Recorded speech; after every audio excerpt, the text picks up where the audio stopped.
Hello, everyone, and welcome to Planet Sport. The boys are back. We are back, but this time, slight little difference. We are live.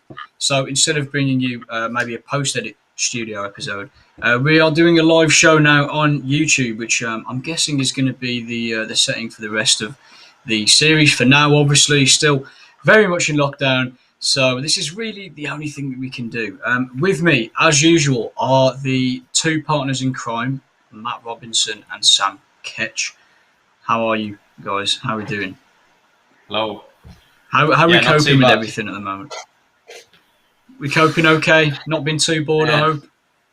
not too bad. It is what it is, Tom. It is what it is. You can't do anything about it, so you just got to live your life day by day. Exactly. Yeah, Try and get through I've been it. snacking a lot. I've been eating a lot of food, has to be said. And I with can tell. Outrageous. next subject. Outrageous. So today we're going to be covering the football.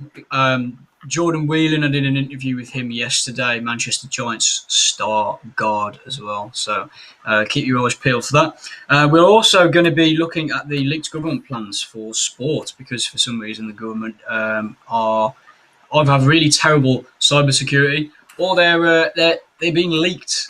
So the government are basically just sending them out on the download just so to see public reaction first, just gauge how we're feeling. And we're also going to be talking about Tom Brady. Is he the greatest sportsman ever? I mean, it's a pretty obvious answer, but we'll have to talk about it anyway. And then obviously we can just end it there. So we've got 45 minutes to bring you some very entertaining stuff. Hopefully, anyway, hopefully. So, guys, let's start off with the football. It's one of those, isn't it? There's plenty of football going on at the moment. It's packed at the moment. Plenty of good title races. Premier League maybe is one of those. It's a little bit one-sided. Man City running away with it. Can anyone catch them? That is the question. So we'll talk about Man City and we'll talk about the top four as well because the top four is actually an exciting race. There's plenty of teams in there. So first of all, we'll start with Man City because they're top and it makes chronological sense. How good have they been this season? Started off a little bit, some people are like, oh, they're not quite at it, but they've won, 16 games in a row? It's the record. So I think they actually beat their own record. I'm pretty sure they set the record a couple of years ago. So, Sam, how good have Man City been this season? Can anyone catch them? That's the question. I think it's weird. I think if you think about when Pochettino was sacked and Mourinho was brought in to replace him at Spurs last season, you're sort of looking at the same thing. Early this season, Man City were in a dire run. They obviously had that loss to Leicester 5-2 at home. And, it's weird because if it wasn't Pep Guardiola and it was someone perhaps a bit more Frank Lampard-esque in charge of the team, would he have been sacked? But the turnaround in form and the fact they're now running away with it and likely going to, continue to just extend their lead at the top of the table because of the ineptitude of the teams around them. It's quite fascinating for me how he gets a lot of criticism, Pep, for sort of not being able to manage his players and buying in players to replace people who maybe just dip out of form once. But Gundogan's the best example of a player who has always been a little bit on the fringes with Pep, injuries and bad form at different times, and players ahead of him in the pecking order who are better quality. But this season he's shown why he's, an integral part of that squad and why he's not been moved on the entire time that he's been there. Yeah, exactly. He spoke in previous press conferences about people laughing at him when he said Gundogan could play at false nine. We have seen that a couple of times this season. He makes a lot of runs from deep, and he's very effective in terms of getting someone in the box. His technical ability is really, really impressive. I realise that his footwork is a lot better than people give him credit for. And of course, with the form that he's in at the moment, he is, one of the best players in the league at the moment in current form. Of course, he is injured. Had a groin injury, I think, in the last game, so they are going to have to deal without him for a bit, which is a bit frustrating because I wanted to put him in my fantasy Premier League team, but obviously not to be. But Matt, do you think that their defence has also been a massive part to their success this season. The partnership of Ruben Dias and John Stones has been superb.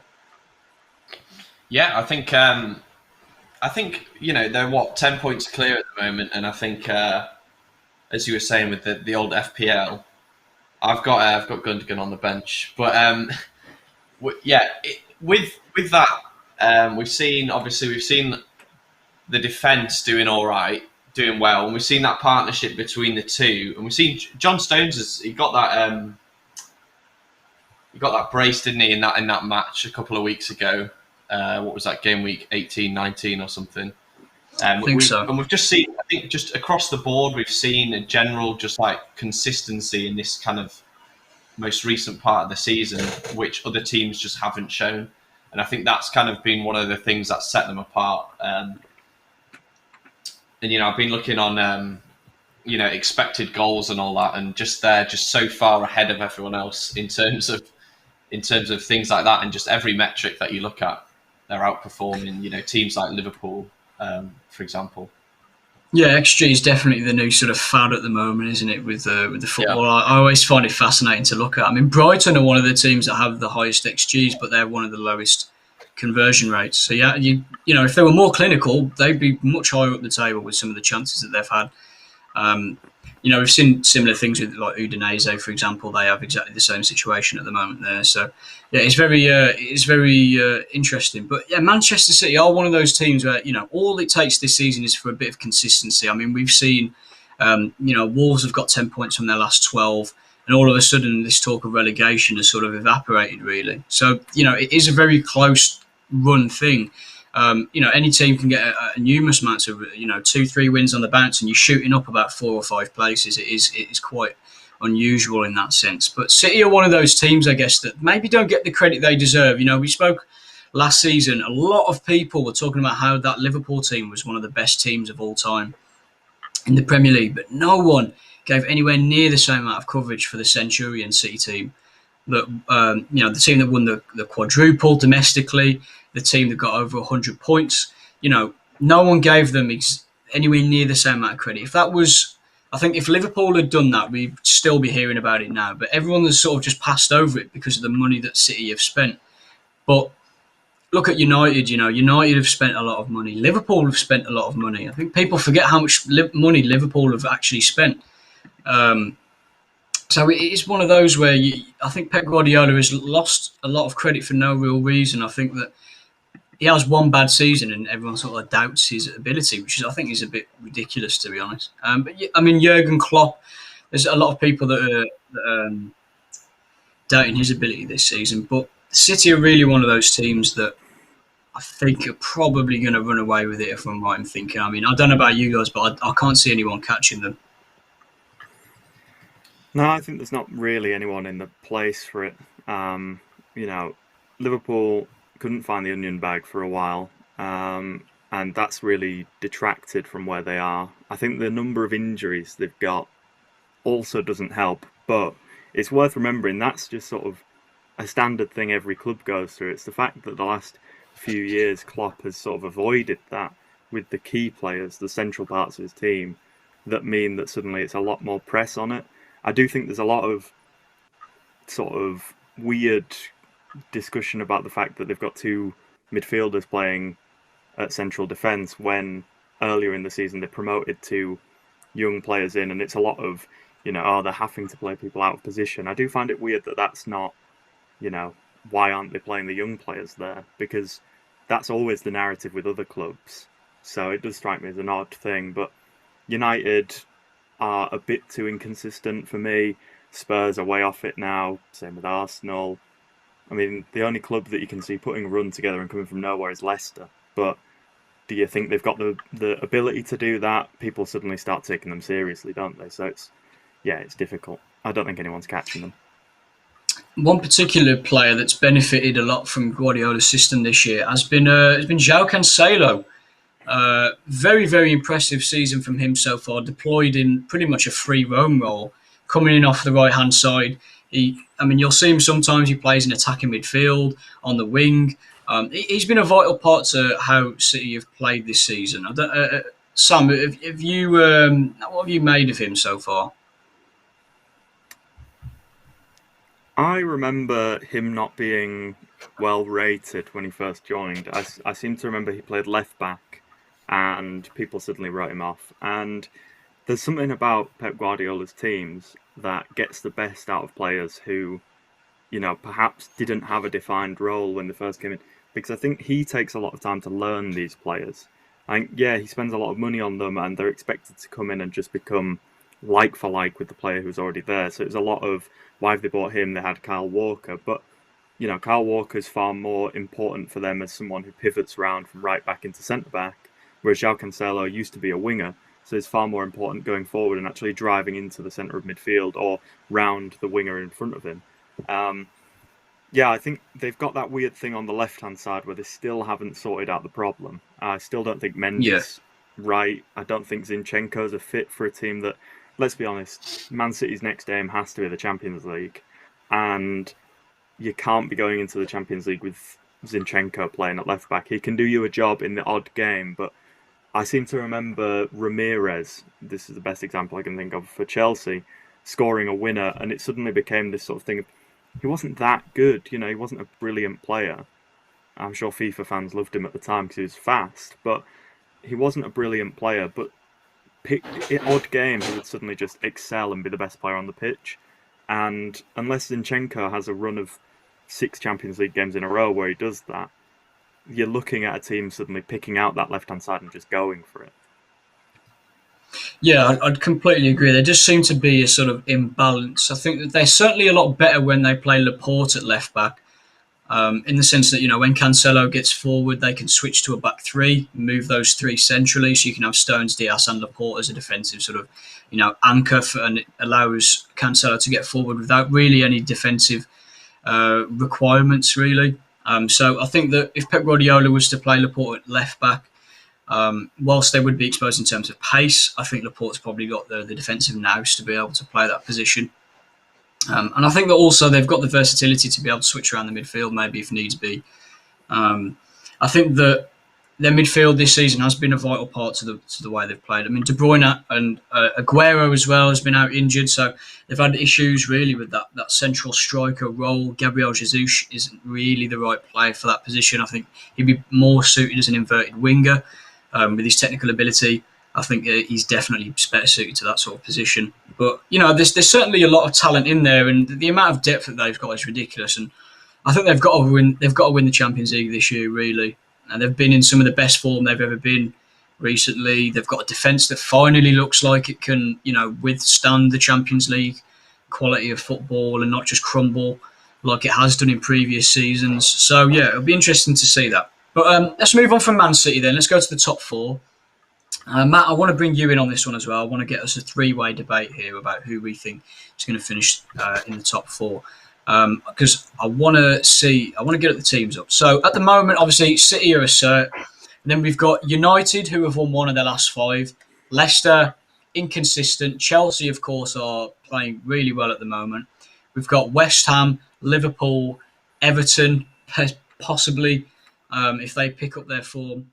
So who do we think is going to finish in the top four is the real question. Matt, I'll come to you first. Obviously, it's a close run thing at the moment. There's a lot of teams that could feasibly do it. What do we think is going to happen in terms of the top four race? So obviously, as you say, Man City, a certainty. You've got to think within reasonable, given how far ahead they are and their form at the moment. So yeah, City to win the league. I think Chelsea, they're on a good run of form. They've got changes coming in, obviously, new manager. So I think they're going to finish. They're in what, fourth, fifth? If I just have a look, Fourth at the moment. I think they're in a really good.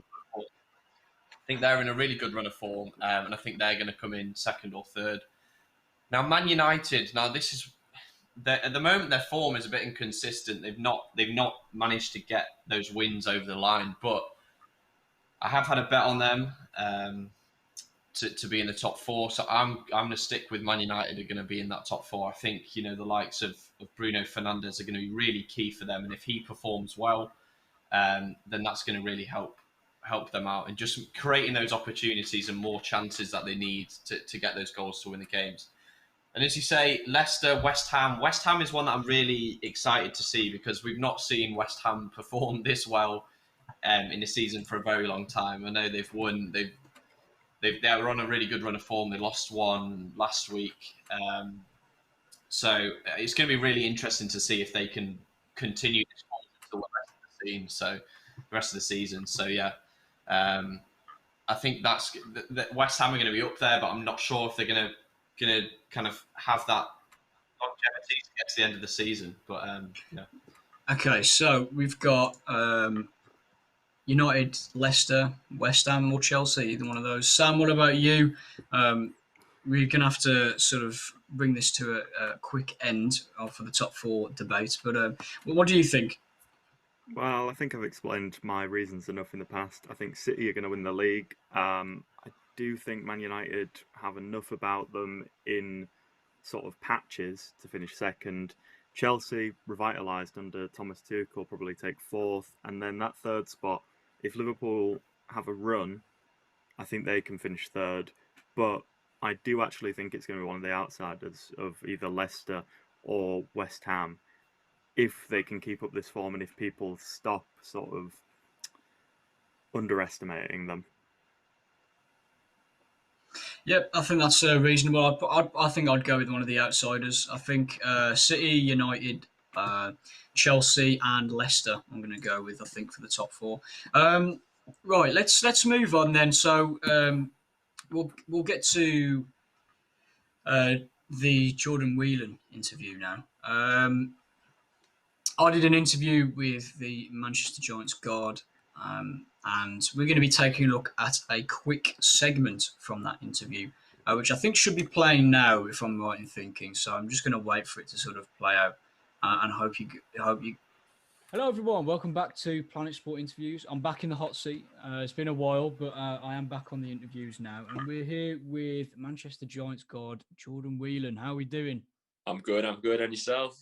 Yeah, not too bad. Obviously, it sucks that we can't really go into any sporting events at the moment. I was planning on going and see Manchester Giants this year, getting into basketball, but apparently not. The world decided that that's not going to happen. So we got the second best thing, which is doing interviews with the players, which I think probably beats sitting in the stands and watching the games.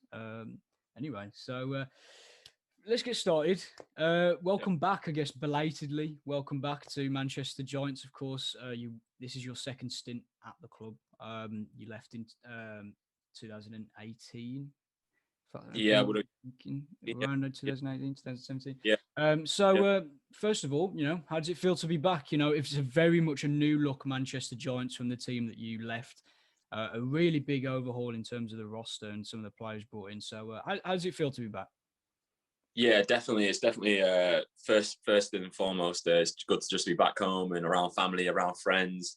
I know we're not kind of like interacting, but we interact over social, and my friends and family are getting to just watch me for now. But the support has been like just crazy compared to me being somewhere else in Germany where there's a time difference and they may not be able to watch games and stuff like that. So yeah, good to just be back home and around that kind of have that kind of energy from just hometown supporters and stuff like that. And yeah, secondly, yeah, for it's levels. It's levels to what I was here doing with Giants a few years back in terms of the branding, the professionalism. We're in a new arena and things like that. So it's looking promising. Looking promising. Did you learn any fun German phrases whilst you were there? Is there any German that particularly sticks out as something? I mean, we'll keep it PG. We'll keep it PG. Yeah, preferably PG. I learned a lot of the bad words, but yeah, I like to think I can get myself by. And I like kind of like "Hallo, wie geht's?" My nom is Jordan Whelan, stuff like that. Not bad. Not bad. Not terrible. Aside from the club's improvement, you've had a lot of personal improvement as well. I mean, 16.4 points per game average, very, very good. It's been your best since first joining the BBL. So what would you sort of put this down to? What's been the main catalyst behind your personal improvement this season? Yeah, definitely kind of like my development over the last few years and stuff has definitely played into it. But also like just my role on the team being made so clear by by Coach Danny, Jamie Edwards, and how they kind of brought me in and brought me home.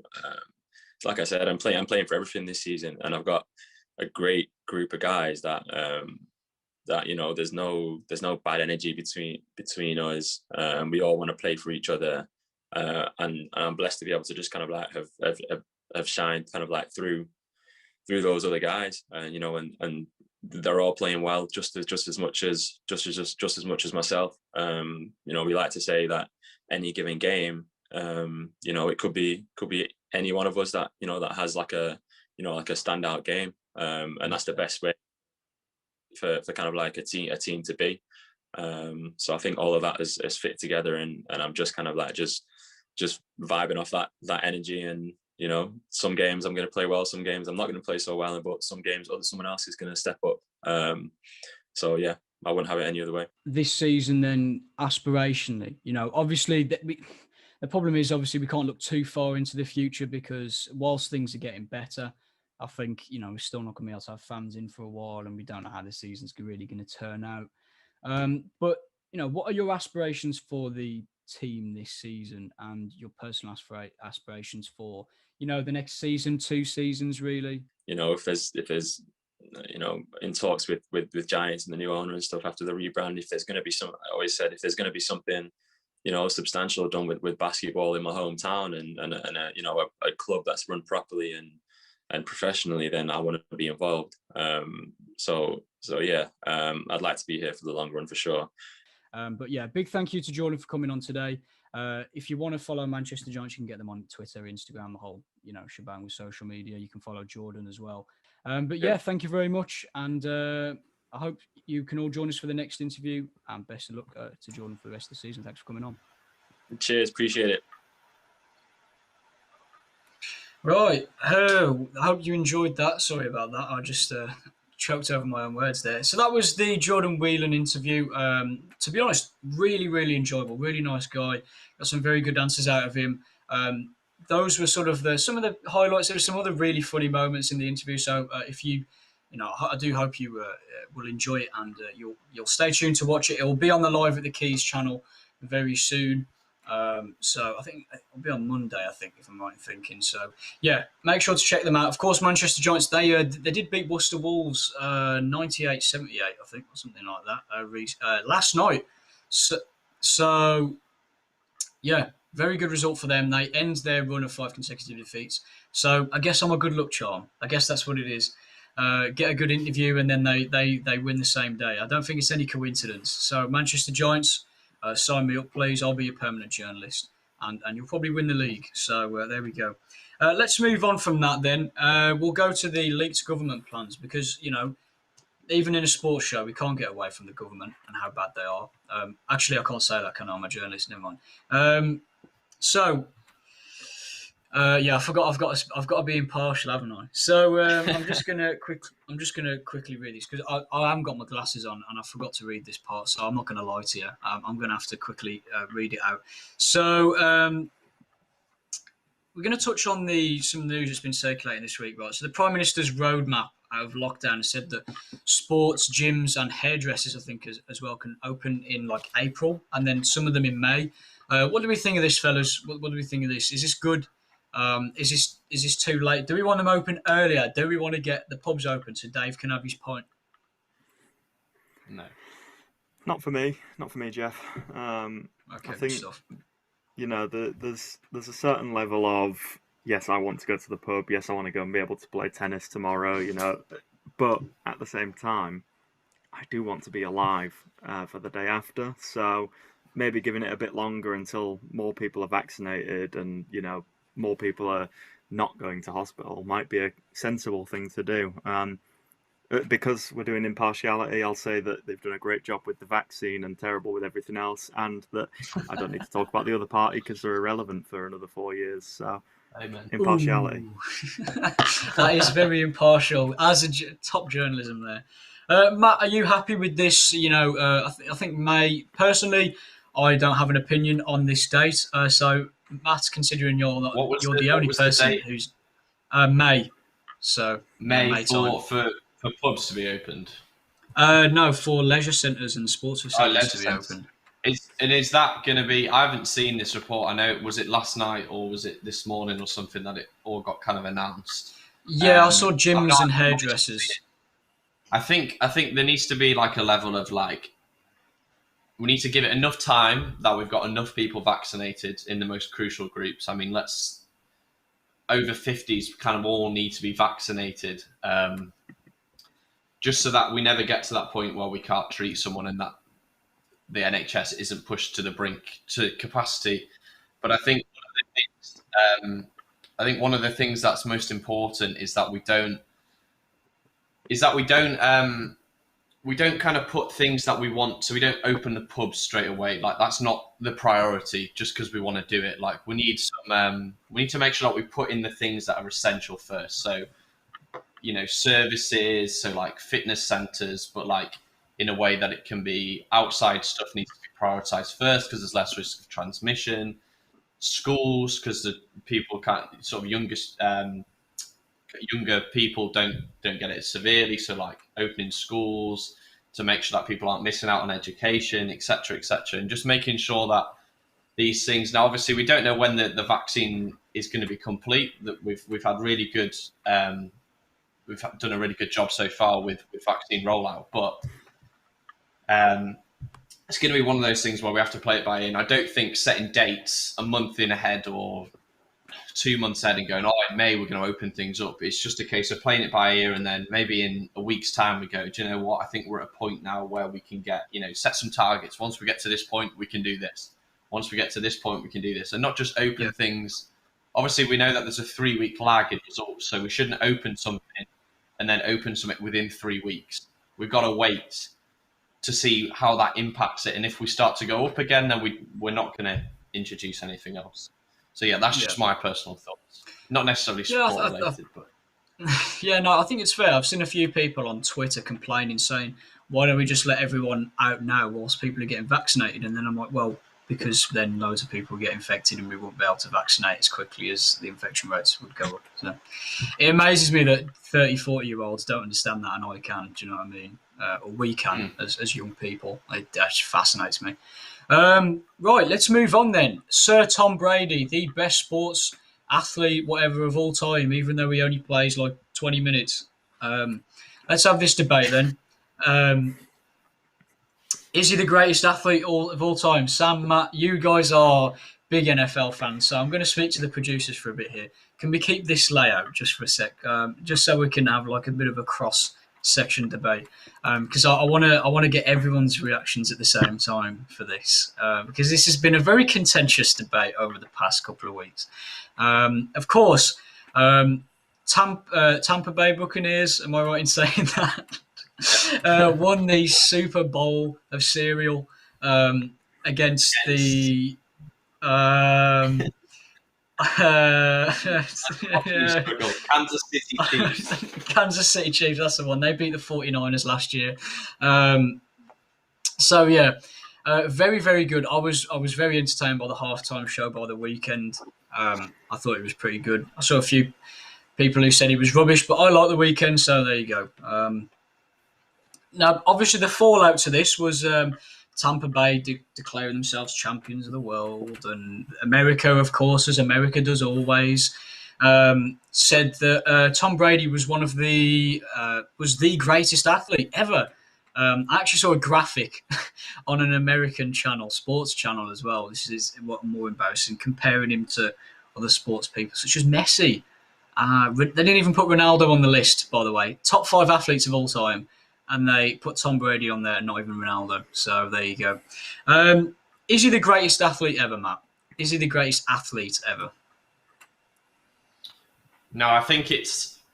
I'm not... I couldn't narrow down and pick the greatest athlete as ever, but I think people who dismiss him from that conversation, you're wrong. I don't think you understand how he's won the Super Bowl 7 times. So, you can say Messi scored however many goals. He's playing so many times in a season, different things. The Super Bowl, it happens once a year. And he's won it 7 times, more than any club has ever won it individually themselves. The most a club has ever won it is 6 times, and he's won it 7, like himself. We've seen Tampa Bay have brought him in, brought some other players in, invested money in him, and his leadership has got them and shown that he can take a team from being kind of nothing almost, or not doing as well, not making it to the Super Bowl or the playoffs, etc., etc. And now they've invested, they've brought him in, and his leadership and his kind of talent has shown how he can make that difference. And I think he is, without doubt, he's in that conversation. I don't think I'm not in a position to say he's the best sports person of all time, but I think he's definitely in that conversation. Well, we have 2 different questions here, and this is where I'm bring Sam in. Right, there's a very big difference in semantics here. Right, so we have: is he the greatest athlete ever, or is he the greatest sports person ever? And that's 2 quite different things, really. Oh, you changed the layout. No, I don't worry. I'm just joking. But yeah, there is a difference. There is a difference between the 2, isn't there? Between the greatest athlete and the greatest sports person. I would happily say that he's within the conversation for greatest sports person, as I would say with Lewis Hamilton, as I would say with other people that have dominated their sport. Like Lewis Hamilton, you wouldn't say he's an athlete as such, but what he's achieved in Formula One is just out of this world. Same thing with Brady. I wouldn't consider him a fantastic athlete because they don't play that much. If you put it down to how many minutes they play and the sort of, it's not quite the same. But I think greatest sports person, fair enough. He's done, broken all sorts of records. And at his age as well, is he 43, 44, to come back, to retire and come back and do that, it's fair enough. So what's your opinion on this? I think the words athlete and sports person is sort of like not all fingers are thumbs, but all thumbs are fingers. In that I think every sports person is an athlete, but not the other way around. Or is that what I mean? I know what I mean in my head. And so, I don't think Tom Brady's the greatest of all time across all sports and everything like that. But I think you have to take people on their merits, and you can't throw too many people from one sport into the conversation, because everybody around the world watches football, right? Or enough people do for you to be able to start throwing in 10, 15 people from football. But realistically, then you're ignoring people like, even in tennis, there's 3 people right now competing against one another who are the greatest of all time to their fans and can be debated. But then you've got the historical people who aren't in this generation, who people maybe haven't seen, who were just as good then as these people are now. So you've got Federer, Nadal, Djokovic right now competing for slams, and all around the 20 mark of slams. But, I'm a Federer fan, so I'm going to say Federer is the greatest of all time in tennis. Would I say he's the greatest athlete or sports person of all time? No, probably not. But I also think that he plays one of the hardest sports there is, because of the fact that everything's on him. It's the most technical sport, or one of the most technical sports in the world. It's not just hitting a ball as hard as you can. It's spin. It brings in loads of science to what he does every single time. And, for me, you can boil it down to like a top 10, but every person has a different top 10 based on preferences. If you're a Man United fan, Ronaldo's ahead of Messi. If you're a Barcelona fan, Messi's ahead of Ronaldo. Liverpool fan, Messi's ahead of Ronaldo. So club by club in football, someone is ahead of the other person. It's difficult to actually narrow down and say, but I think he deserves his place on merit because of the achievements that Matt was talking about. Winning more Super Bowls as a player than any one club has. That's sort of like it's Mourinho-esque. Well, it's like being able to turn around and say that, for example, Cristiano Ronaldo has won more Champions Leagues than, I don't know, has he won more Champions Leagues than Man United? I think he might have done. You know. Oh yeah, 100. So, Yeah, probably. Yeah. Because he's won 5 and Man United have won 3, and he was there with United for one of them, right? So, or maybe he's won 6 now. I can't remember, but that's my point. Is if someone achieves more than a club in a thing, right? That's just bonkers. And Well, I think that, Man City have got more Premier League titles than Charlton. but that's 2 clubs. I'm talking about a player.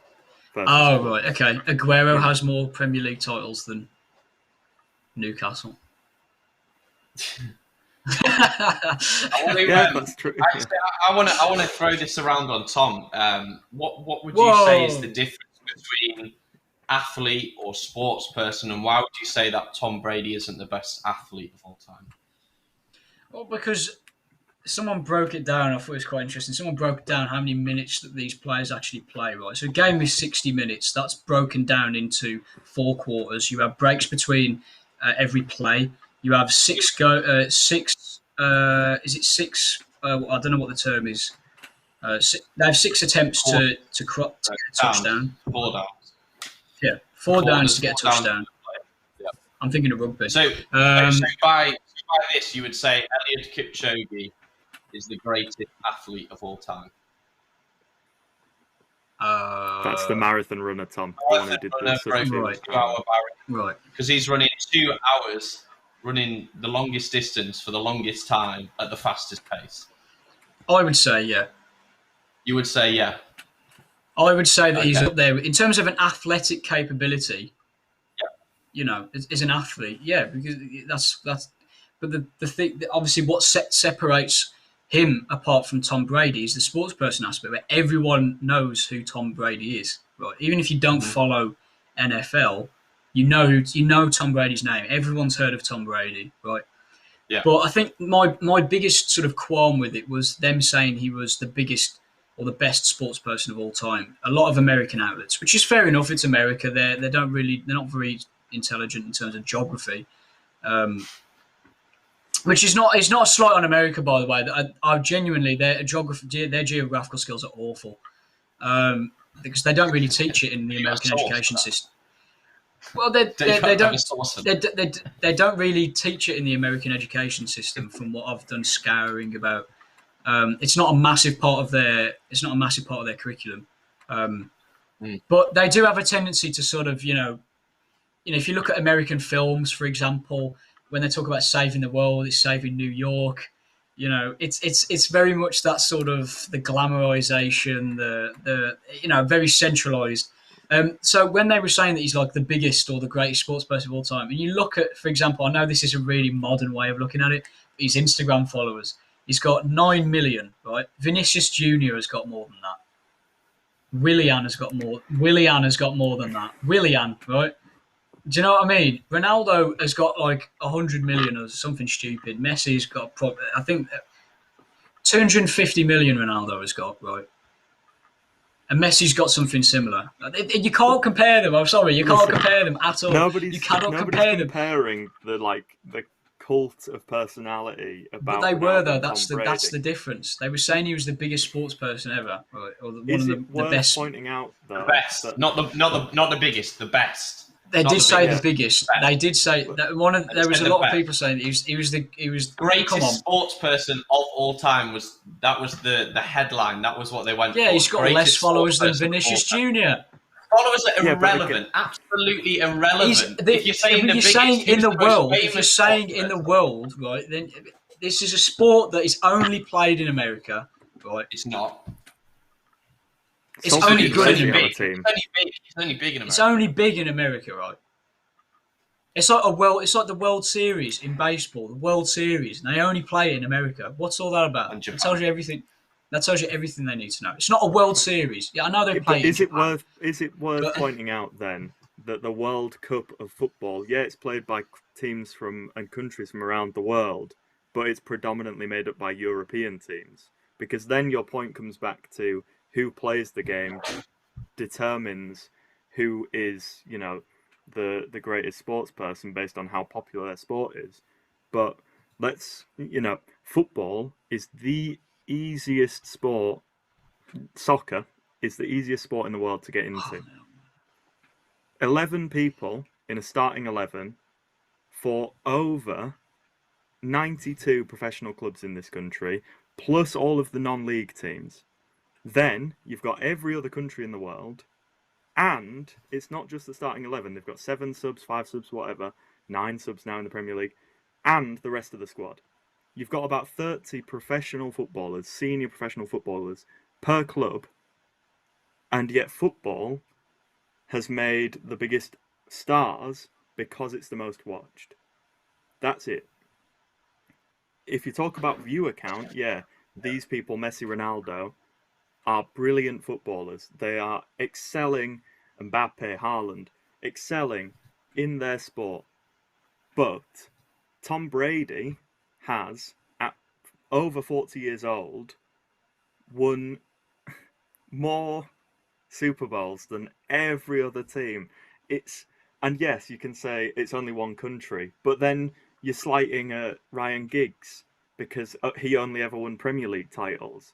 You're slighting at Sir Alex Ferguson for doing what he did, but only at Man United. That's not on Tom Brady, though. That's more my sort of cringe kind of thing, American culture, where it's very centralised. Yeah. You're never going to get me sitting here and saying America's the greatest country in the world, America's this, America's that, America produces the finest people who care about all corners of the world.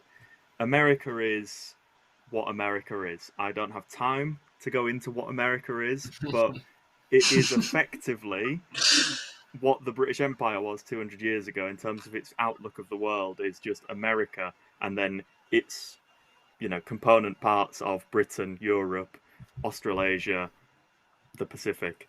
That's what America is. So if America sees Tom Brady as the greatest sports person of all time around the world, it's because for them it goes American football, basketball, baseball, maybe football now, probably more likely ice hockey, the rest.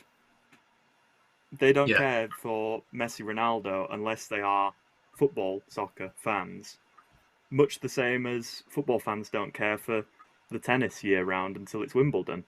But that's just because it's on the telly for free and it's something to fill their day with. Yeah, I just want to say, because some people might be watching this and thinking, Jesus, this guy's very anti-America. And you'd probably be right in thinking that, to be honest. No, I'm not taking anything away from Tom Brady. Like I said, it's similar to Lewis Hamilton. What he's achieved in his sport is unheard of, really. And, he needs the credit where credit's due, especially coming out of retirement at his age, very Paul Scholes-esque. To win a Premier League for Man United, it's that sort of thing. Sort of, not really, but I just want to say, I know we've not got long on this left, but so obviously you're saying what Lewis Hamilton's done in F1, what Tom Brady's done in American football. Is it the sport that dictates? Is it nothing to do with said person?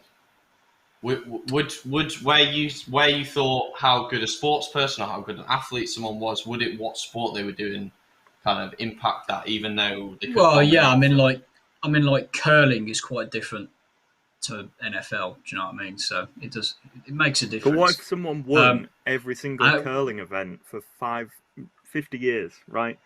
What if they work for 50 We haven't years, got time for that discussion, Sam. We haven't got time for domination. We've run out of time. We've run out of time. We'll have to come back to it in the next episode. Yeah, I know. I'm going to be proved wrong. I don't think we're done here because I know.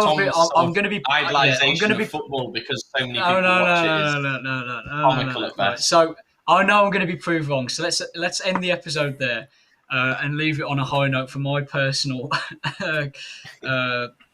I don't know. I don't even know what I want to say. I'm flustered. Pride. There you go. I think we'll end it there. Thank you everyone for watching. This has been a very interesting experiment. We're going to be bringing you more episodes throughout the next few weeks, hopefully. And then once lockdown ends, hopefully we'll have some very good stuff planned, which will be in about 2 years. So, make sure to keep waiting for that. As always, stay safe, everyone. The vaccine is getting rolled out. Don't get too excited. But Dave, Steve, you'll be able to go to the pub soon, so don't worry. Let's end the episode there. Thank you, everyone, for watching, and we hope to see you in the next one. Cheers.